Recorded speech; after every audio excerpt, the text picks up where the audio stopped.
So let's do a quick sort of outlook for 2025 and what we see just coming up right around the bend. So the first thing to think about is U.S.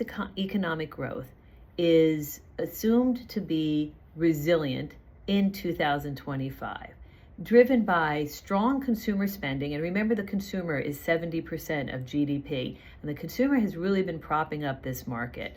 And so strong consumer spending, strong business investment, right, with interest rates relatively low, and a forecast of 2% GDP and stable unemployment, which is like at 4% and change. And so basically, we've got a positive economic outlook, positive consumer spending, labor market dynamics.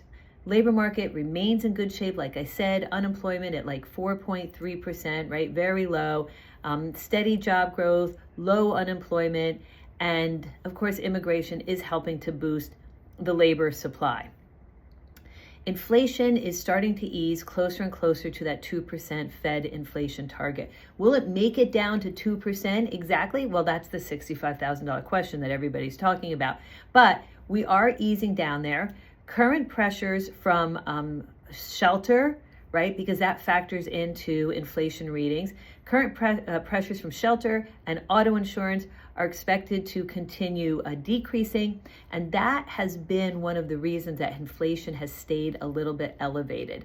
It was a little sticky like that. And so we are seeing some optimistic signs.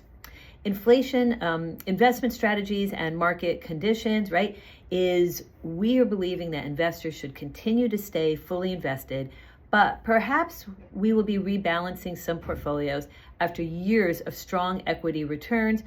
And we would prefer active management and fixed income, core fixed income, like passive fixed income that you'd get in an index, was basically flat-ish for 2024. And so that's a lot of money that you're basically leaving on the table there, and essentially a negative real rate of return when you factor in inflation. That's one of the reasons that we were not so enamored with core inflation, and that we do use active fixed income. And we feel for the most part that we've done an excellent job in that area. Of course, valuations are high, and so this is something that we need to keep an eye on. But remember, a high valuation does not necessarily kill a bull market, right? It's not this linear relationship where, oh, valuations are high, bull market ends.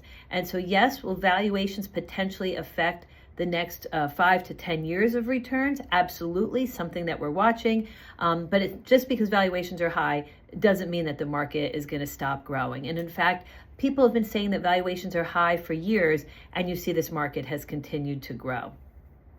And with that then, thanks for tuning in. And my next segment, I'm going to talk about some of the risks in the market.